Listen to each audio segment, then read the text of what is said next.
حقایق عجیب سریال پیکی بلایندرز. My name is Thomas Shelby and today I'm gonna kill a man. اگه این سریال رو دیدید که این ویدیو فوق‌العاده براتون هیجان انگیزه. اگر هم این سریال رو ندیدید که به نظر من اشتباه خیلی بزرگی کردید.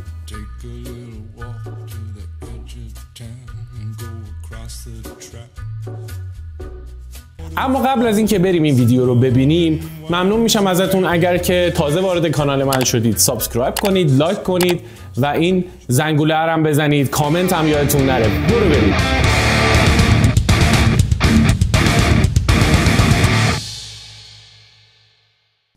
حقیقت اول، ارتباط نویسنده و کارگردان با پیکی بلایندرها.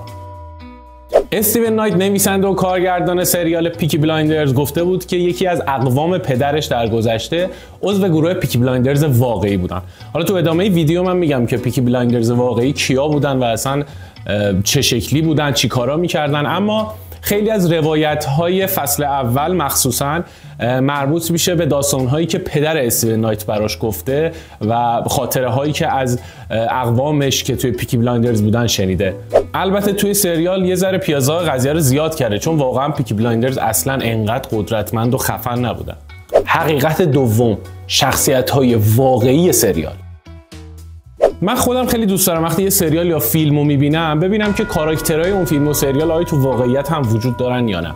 علاوه بر گروه پیکی بلایندرز که توی دنیای واقعی وجود داره و جلوتر راجبشون صحبت میکنیم، 2 تا کاراکتر توی سریال هستن که تو دنیای واقعی هم بودن. یکی بیلی کیمبره و یکی هم داربی سابینی. 2 تا گنگستر خفنایی که توی سریال میبینیمشون و توی واقعیت هم خیلی قدرتمند بودن و توی بیرمنگام واقعا خلافای خیلی سنگین میکردن و اصلا پیکی بلایندرز واقعی اون موقع اصلا حرفی برای گفتن نداشت جلوی گنگ بیلی کیمبر و داربی سابینی. Right, he's the eldest, you're the thickest. I'm told the boss is called Tommy and I'm guessing that's you, because you're looking me up and down like I'm a fucking tart. But one. So for a few fucking jokes and Epsom, you fucking invite a tribe of savages into the city and don't fucking unlock the fucking gates. حقیقت سوم، لهجه بیرمنگامی.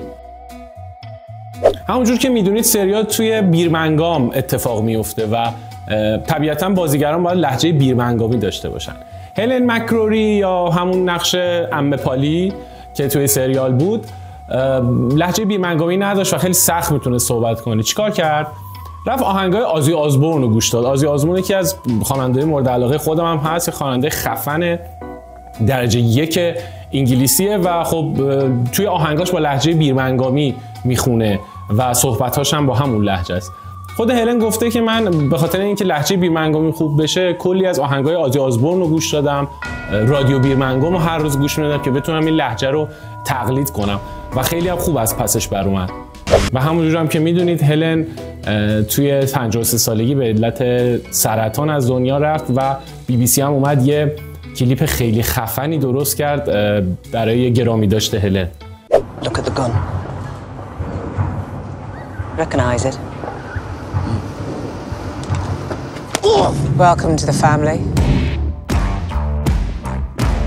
It was a fine speech you made in there about this company believing in equal rights for women. But when it comes to it, you don't listen to a word we say.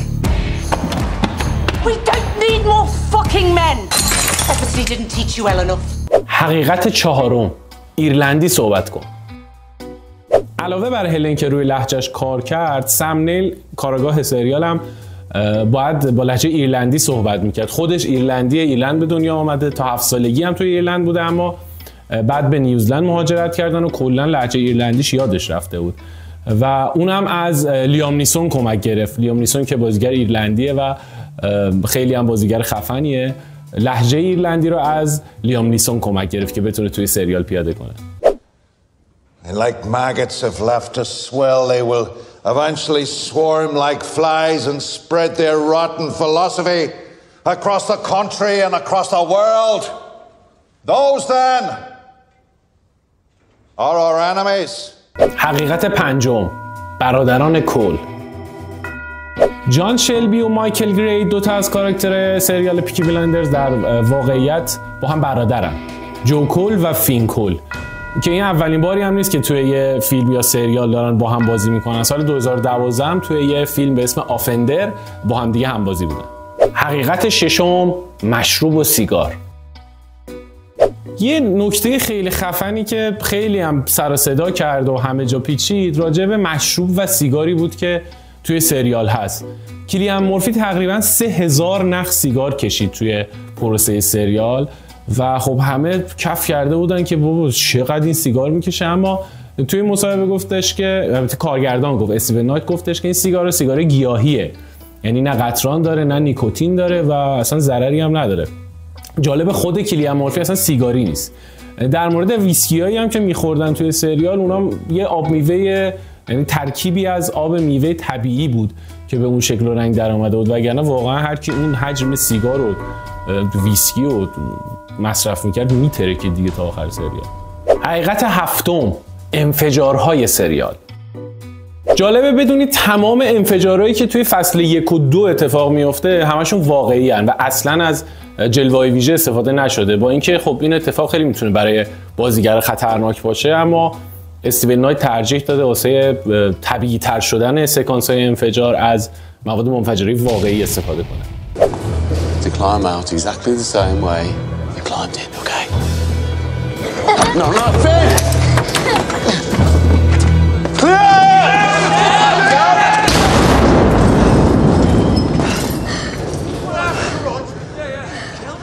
حقیقت هشتم، پیکی بلایندرهای واقعی.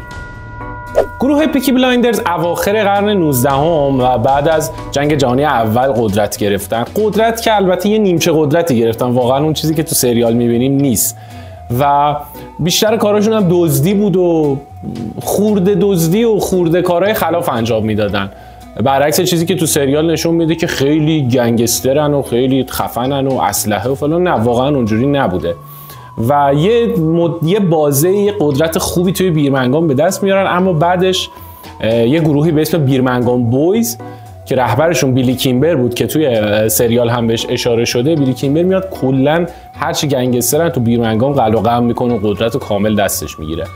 اما مثلا لباسی که پیکی بلایندرز میپوشن دقیقاً همین بوده، تصاویرش هم میبینیم همین شکلی بوده دقیقاً لباساشون. ولی یه نکته ای هست، این که این تیغی که توی کلاهاشون بوده و توی سریال نشون میده عملا اصلا این وجود نداشته، چون اون موقع تیغ یکی از لوازم خیلی لاکچری محسوب میشده و قشر مرفه و پولدار داشتن. نمیدونم چرا، ولی اون موقع این اتفاق توی بیرمنگام و انگلیس رخ میداده و عملا اصلا دسترسی نداشتن این گروه های ضعیفتر به تیغ و برای همین میگم استیون نایت یکم پیازه قضیه رو زیاد کرده بابت همینه. حقیقت نهم، جیسون استاتهام یا کیلیان مورفی. جالبه که اصلا کیلیان مورفی قرار نبود که به عنوان بازیگر تامی شلبی باشه و قرار بود جیسون استاتهام این نقش رو بازی کنه که اون موقع به خاطر پروژه‌های سنگین سینمایی که توی آمریکا داشت نتونست این نقش رو قبول کنه. خیلی‌ها خوشحال بودن بعد از اینکه این خبر منتشر شد، میگفتن که چه بهتر که کیلیان مورفی بود، با اینکه جیسون استاتهام واقعا بازیگر خفنیه، واقعا بازیگر درجه یکیه، فیلم‌های خیلی خفنی بازی کرده، اما واقعا کیلیان مورفی یه چیز دیگه بود. حقیقت دهم، بیرمنگام در دل لیورپول.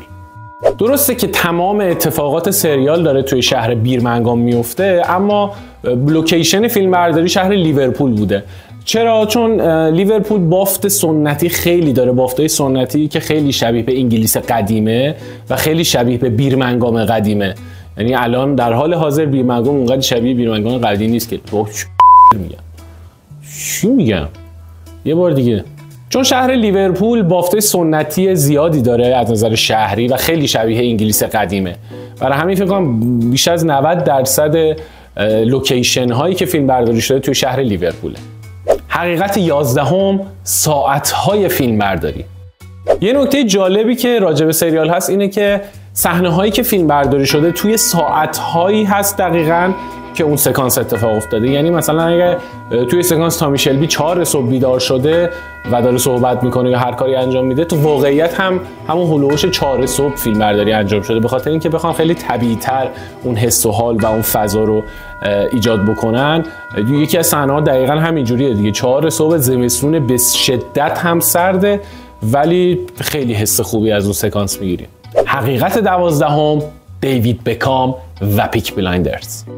یه حقیقت جالبم راجع به علاقه شدید دیوید بکام به سریال پیکی بلایندرزه.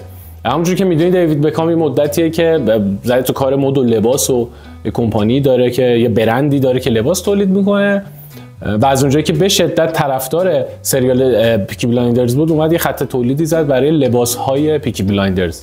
یه لباسایی دقیقاً شبیه همون چیزی که تو سریال هست، به شدت هم استقبال شد و به شدت هم فروش رفت. خودش هم چندین تا عکس با لباسایی که پیکی بلایندرز داشتن گرفته. دمتون گرم که این ویدیو رو دیدید، خیلی ازتون ممنونم.